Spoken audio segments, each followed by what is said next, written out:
Chapter 11. Mig Tao. For every action, there is an equal and opposite reaction. Anyone believing there would be no reaction to boys and men watching their fathers, grandfathers, great-grandfathers, uncles, brothers, friends, leaders and male role models being financially, legally, emotionally, physically and socially destroyed by a gynocentric man-hating Western world, desperately lacks the most basic of emotional and social intelligence. Actions speak louder than any words, and despite the mainstream media-endorsed narrative of feminism supporting both genders, the reality of men being marginalized as nothing more than sperm donors, human wallets and labor slaves is too loud to be silenced with the lies of fourth-wave feminist commentary. Men going their own way, Mig Tao pronounced Mig Tao, notwithstanding what the man-hating Efem says, is, in fact, an unfortunate but entirely natural outcome of the constant harassment and condemnation of everything male. The wrathful man-hatter erroneously labels Mig Tao as a group of unsuccessful, poor and unattractive men who can't get a date. The sad reality for both genders, but ironically and predominantly for women, is the complete opposite. As every man is forced to carefully tread through the first world minefield of risking any interactions with Western women professionally or personally, he realizes the single greatest threat to his mission, his success, his happiness, his freedom or his mere existence is the actions of any woman, including those of whom he has never met. Men going their own way to so in one, or any combination of four pillars of life, the workplace, relationships, social interactions and parenting. While the individual's exit may vary in severity and category, the underlying reason in any case is unanimous: survival in overwhelmingly anti-male game of life. A man does not have to identify as Mig Tao to live the life of one, because Mig Tao is neither an organization nor a title. Rather, it is an objective truth that up until recently, never really had a name. Just as a single man may not identify as a bachelor, the objective truth in its definition means he is in fact a bachelor. Concurrently, just as men exit from the gynocentric, hypergamous and misandrist laws and norms of the West, he does so as a Mig Tao, irrespective of him even knowing it has a label. Many refer to the Mig Tao way of life or insight as being red-pilled in reference to the infamous film The Matrix, where Keanu Reeves' character Neo is offered the opportunity to take a red pill or a blue pill. In the film's plot, Neo learns that if he takes the blue pill, he will ignorantly continue living in a world sheltered from truth and reality. Conversely, if he chooses to take the red pill, he will see the world in which he truly lives for all its madness and horror. Some argue that once Western men, or women for that matter, metaphorically take the red pill, they can never unsee the truth of gynocentric misandry throughout the West.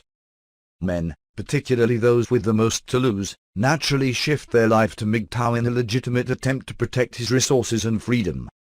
It is for this reason, amongst others, that the left-winged media and fourth-wave feminist groups vehemently and in some cases violently protested the release of KCJ's social documentary The Red Pill, where she brilliantly articulates her red pill experience of seeing the world for what it really is, once her feminist goggles were removed. The modern Mig Tao has had enough of attempting to survive, let alone compete on an uneven playing field where all the odds are stacked against him, while he is hypocritically, erroneously and relentlessly marginalized, evil, predatory, violent and privileged. Thus, he logically calculates a life decision to adapt to his environment accordingly.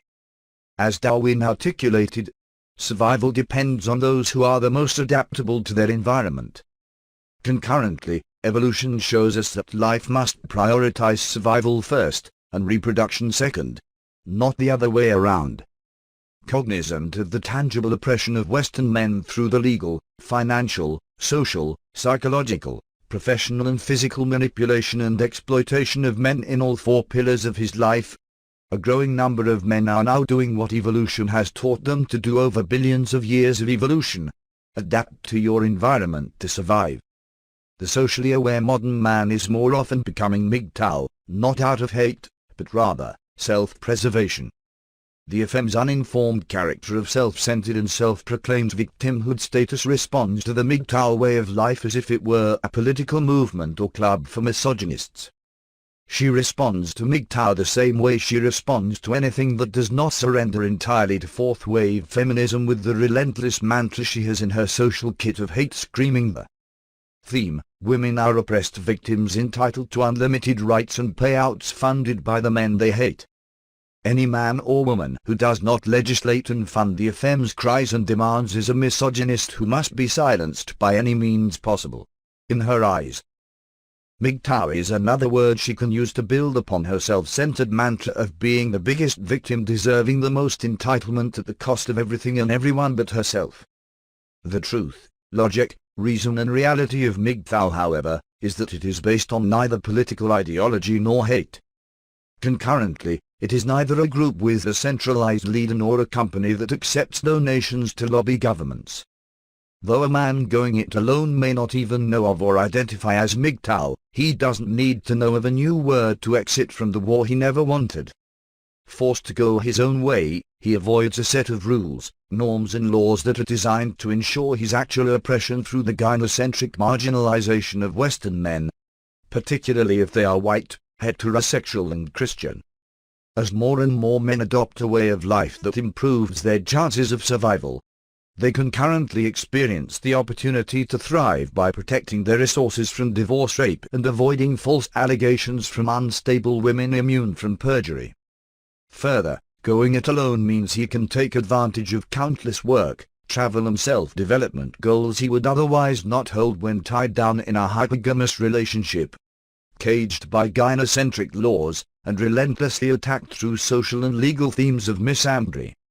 A Western man who chooses to go his own way more seemingly lives longer, builds more wealth, reduces countless fiscal, emotional and legal risks to himself, has more opportunities to meet higher caliber women, and ultimately has a higher level of overall health and happiness. Despite the way of life having been practiced for years, the somewhat new title of Mig Tao instills rage into the Efem, who ironically should be delighted with men walking away from her constant screams of, "Men are pigs, and I don't need a man." Rather than a group of haters the Efem would try have you believe, Mig Tao is simply a lifestyle preferred by the Western man who is aware of his surroundings, operating in survival mode, and choosing freedom, happiness, financial security, good reputation, improved health and independence, over entrapment, lies, abuse, poverty, inequities, tangible oppression, incarceration, harassment and misery. The predictable response by the Efem incapable of exercising empathy or logic in gender issues is a predictable chant along the lines of, "This just proves that all men hate all women," or "Fuck them. These are just a bunch of incels, involuntary celibates who go Mig Tao because they can't get laid. Fucking misogynistic losers." Contrary to the Efem's allegations, Mig Tao is simply a lifestyle chosen by more and more self-aware Western men who have achieved or are striving to achieve success in health, wealth and happiness without the risk of losing it all to an unpredictable, unstable and entitled Western woman. As men learn through osmosis, education and first-hand experience, they make calculated life assessments by weighing up the risk-to-reward ratio of compromising everything for something that is more seemingly difficult to quantify or justify.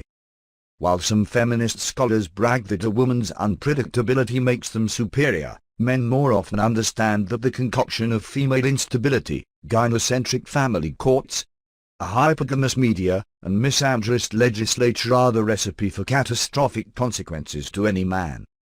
Even though the majority of heterosexual men deeply desire a loving and long-lasting relationship with a woman, they can no longer turn a blind eye to the realities of the West. Consciously or subconsciously, men realize the statistical fact that women are far more likely to suffer from a mental illness at a rate of at least 1 in 2 needing medical treatment over her life, a number that is likely understated as it only accounts for reported or diagnosed female mental illnesses. Combined with the gynocentric man-hating state that will support her lies and unpredictable nature at any time, he knows that he must take steps to avoid the inevitable destruction of being another statistic in the normalized expendability of men. For those men who have any desire of a physical encounter with a Western woman, the seemingly derogatory but equally logical method exercised by Mig Tao is to pump and dump or smash and dash. That is, in a modern world of openly labeling anything to do with masculinity as toxic, intelligent men actively choose to avoid women unless absolutely necessary. If there is sex, he is forced to limit it to nothing more than a consensual but short-term encounter on his terms. But even then, he does so in a heightened state caution. Never at his home, never using her supplied condoms, always taking his used condoms away from her, never believing her word on contraception or abortion, and always being cognizant that just one sexual experience, even with full consent and after her advances, could unjustifiably destroy his life forever.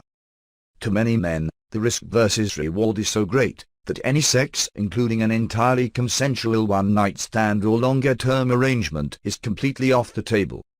Even prostitution, where a contractual arrangement is made, is becoming far too dangerous when a woman who makes money off selling her body realizes she can make even more money for selling her story.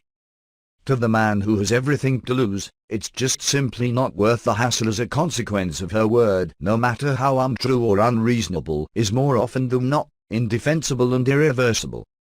Men avoiding rape in fourth-wave feminism. Mig Tao teaches men how to protect themselves from rape. A man raped by a woman comes in many forms, but unlike the rape of women, a male victim is often held financially liable for the woman's crime.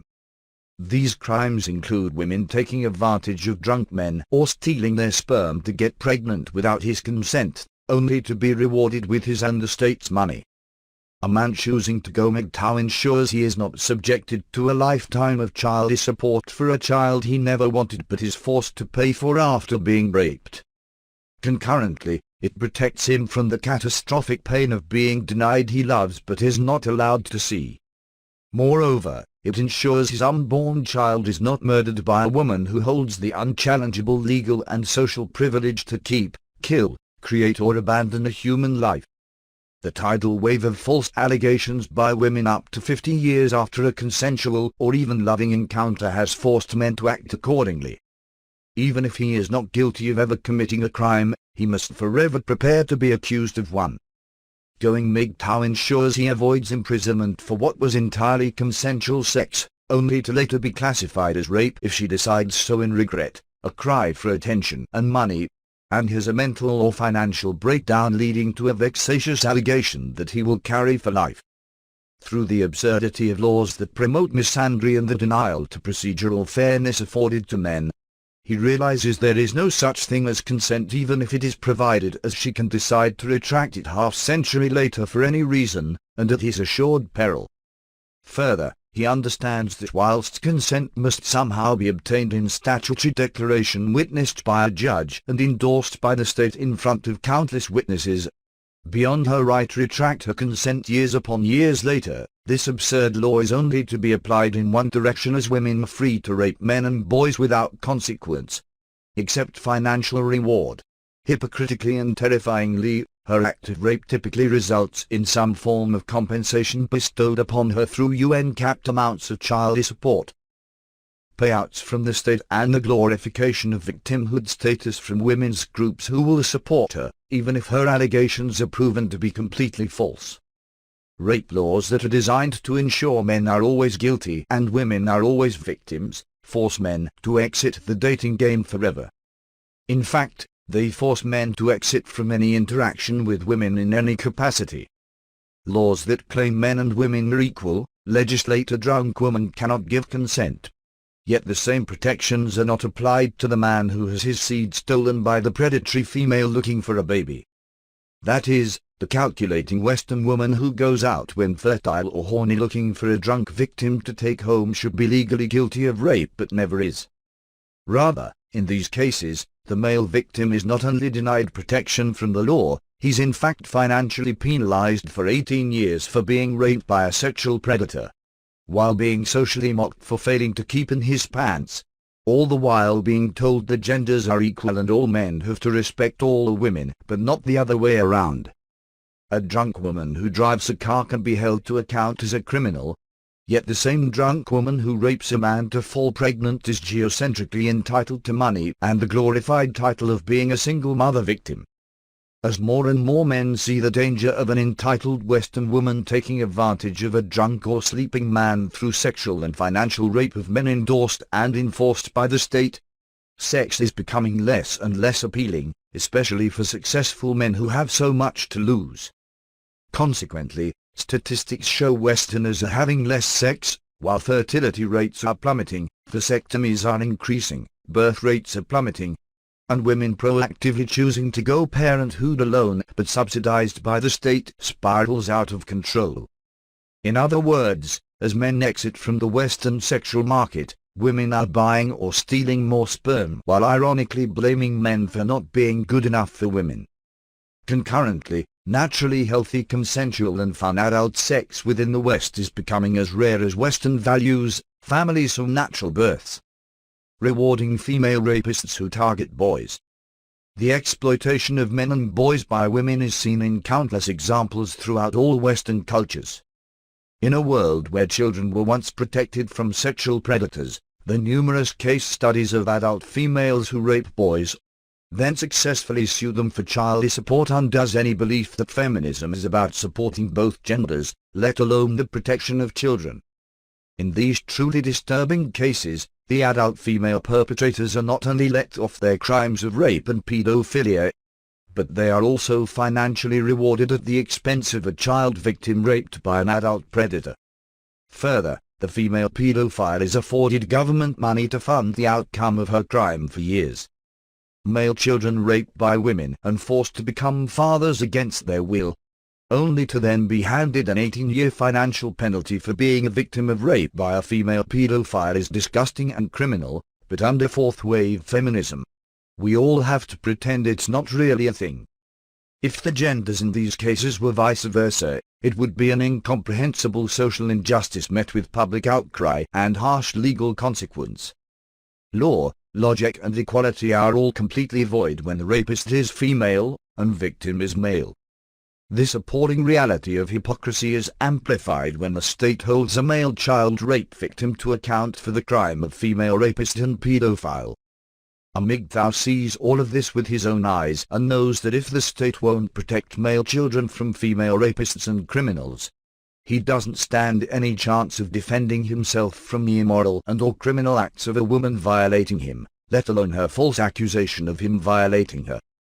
Countless similar cases have pushed men far away from any woman in the West. Beyond the rape and sperm jacking of men and boys, incalculable false accusations of harassment or worse, mean more men avoid more women in any situation at any time for the sake of basic survival. Divorce rape. Mig Tao defines the exploitation of men's fiscal, legal, social and father rights during divorce through Western courts as divorce rape. The legislated female bias system of awarding property, money and children to the woman by default, has been a social norm for decades. In an overwhelmingly unfair legal system that almost guarantees women are awarded absurdly unreasonable payouts in relationship breakdowns,